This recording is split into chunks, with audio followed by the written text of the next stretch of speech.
So, Tim, as I've had an opportunity to sit in your executive leader, that second chair training, one thing that has surprised me is a top issue, if not the top issue, on their minds is staff culture.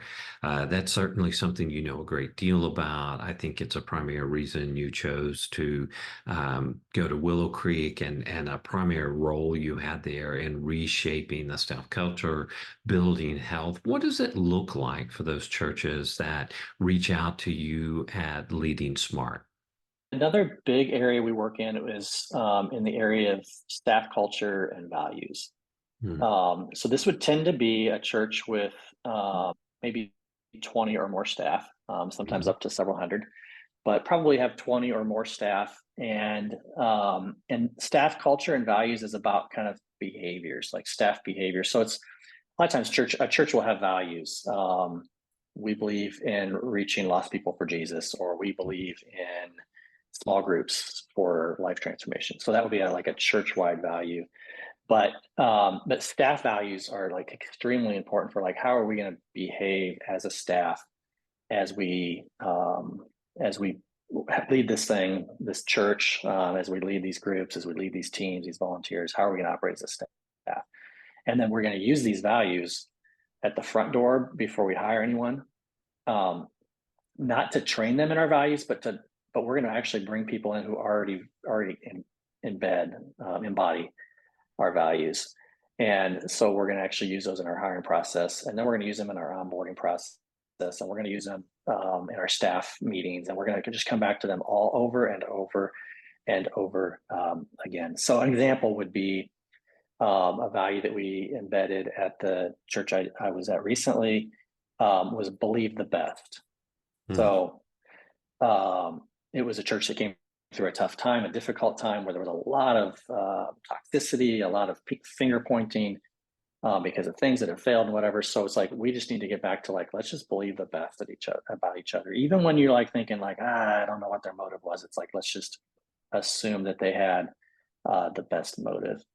Um, and another value that went hand in hand to that was commit to candor.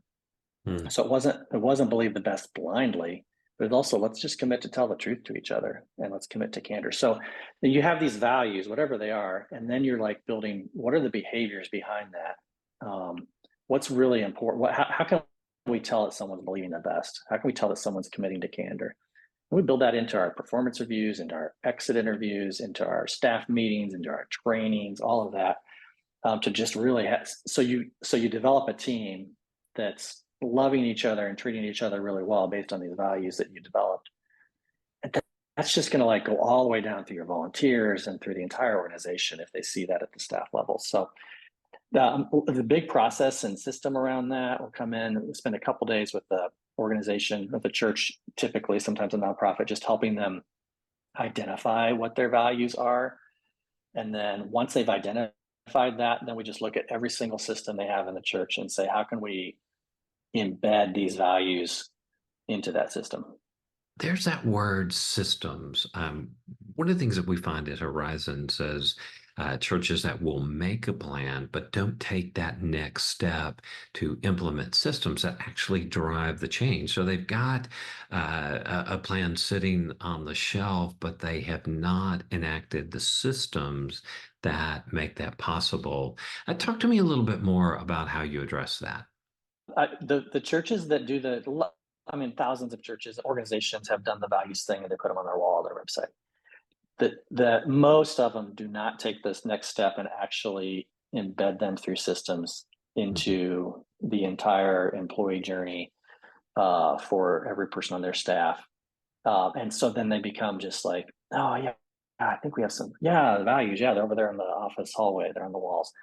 Um, and which is a good start. It's just that's to me that's like the top 10% of the work that needs to be done around culture and values. So, Tim, I guess that's one of the reasons that I'm so excited about you joining Horizons as an expert in residence and being able to recommend you to churches that are looking to implement cultural changes, that you are not just creating a plan, but you actually guide them through the implementation process to create those systems that will allow that to be sustainable.